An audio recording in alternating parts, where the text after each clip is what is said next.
Hello everyone, welcome back to Data Speaks.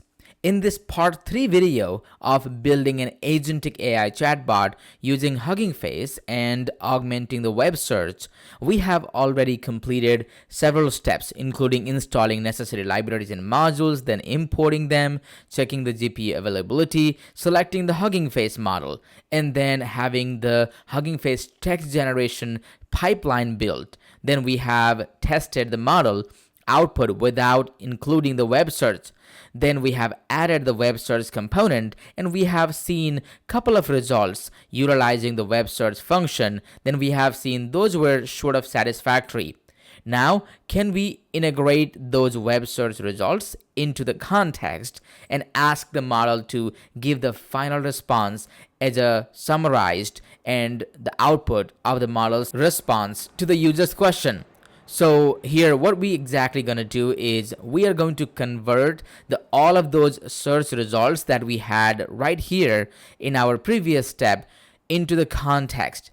And we are going to use that context to create the final answer of the chatbot.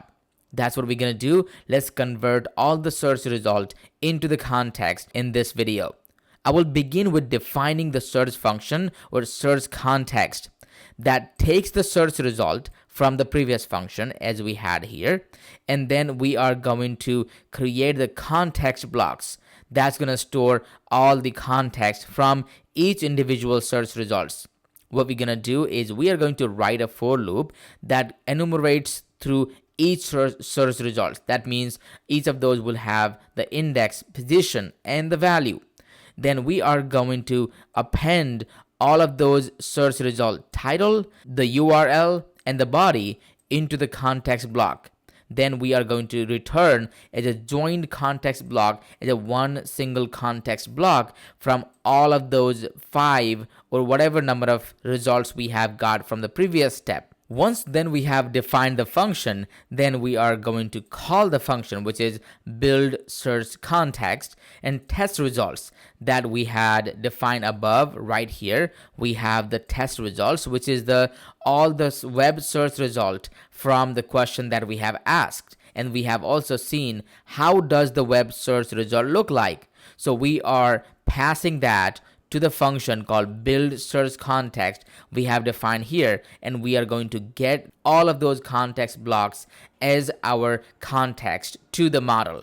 So let's run that code, and now here we have all of those contexts all together as one context block, which contains the title, URL, and the summary of the output. So that's what we are going to utilize for our model's next step, which are going to be provide the context and help model to give us the most accurate answer. Next, and the most exciting part, is building the prompt. Building the prompt or prompt engineering is very crucial part of successful Gen AI and large language model projects. Prompt engineering defines the quality and the structure of your model's output.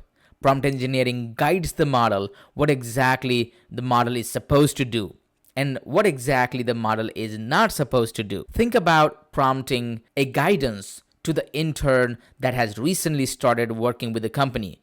Intern already knows so many things. However, intern does not know what exactly has to be performed in the company. So you are giving detailed step-by-step instruction to the intern, what job to perform, what job not to perform, and what are the things that company is expecting from the intern. That's what exactly we are going to do. The model does not know our business context, our project style. So we have to provide the detailed instruction of what exactly model is supposed to do. Who is the model? Model is, for us, the helpful AI assistant. The model will first of all take the user's question, and by following all the instruction we provided, model will be responsible to provide us the expected output. So here in this function, build prompt, we are going to provide the detailed instructions, what actions to take on the user's question, based on the search context we have defined above, that is the web search results. And as a return, we are going to get the prompt, the final instruction that combines user question and also the full context, that is the search result of the web search function. Let's define this function and get that prompt function built.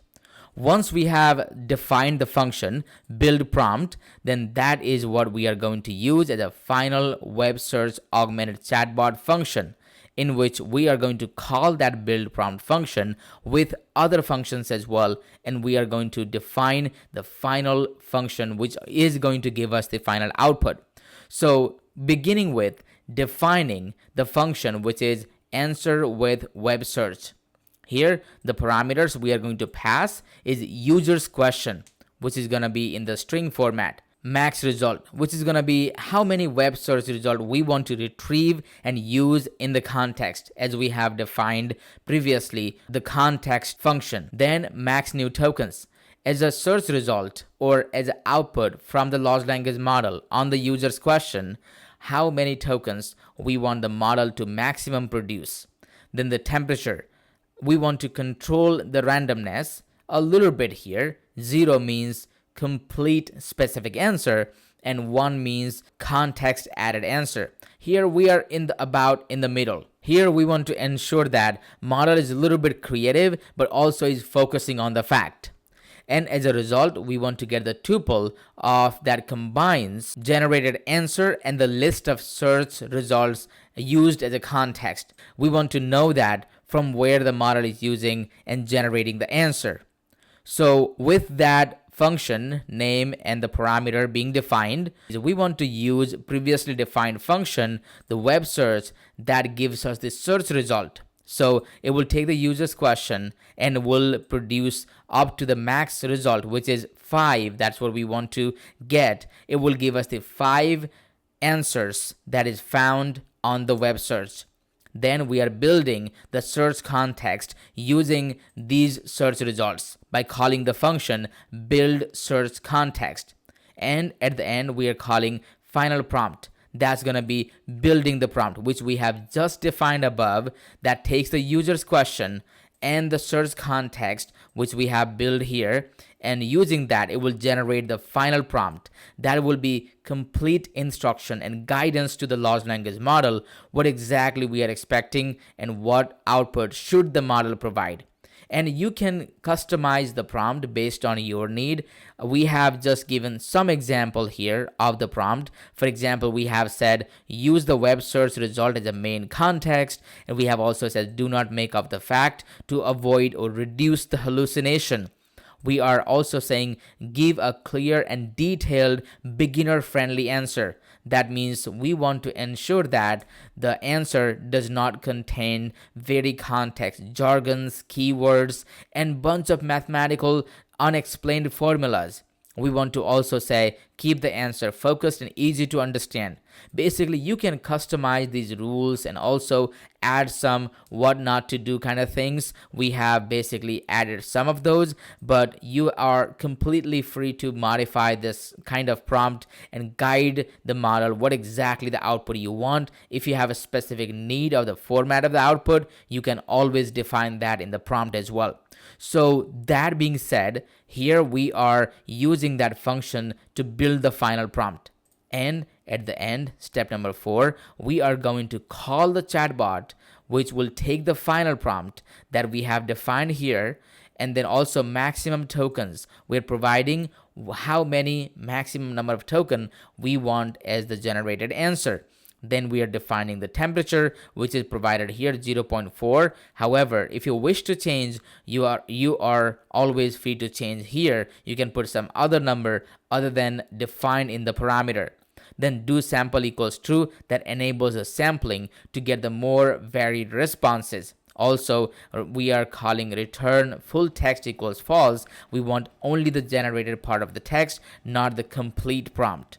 Then once the model generates response, we want the very first response of all generated text, and we want to clean up by stripping the spaces from the front and back or left and right of the total answer. Then we want to get the answer that we have got here, the final answer, and also the search results, so that we know that from where this answer was generated. It's more of just a helps with the validation. You're free not to get this answer search result here if that is too much for you. But it is always great idea to validate what exactly the model has used as information to give you that output.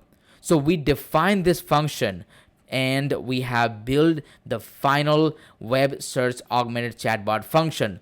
Now, only the thing left here is to test the final chatbot, how accurately, how powerfully the model has done the job on this. So I will pause here in this video and I will come back in the next video and I will show you more additional use case, more power of how we can make the model to leverage the capacity of the web search augmentation and build the powerful answer to you. So thank you for watching until the last. Please stay tuned for the next video. Thank you for watching. If you have not already subscribed to my YouTube channel, please do so and hit that like button to this video and share with others too. Thank you for watching. I'll see you in the next video. Until then, please enjoy learning.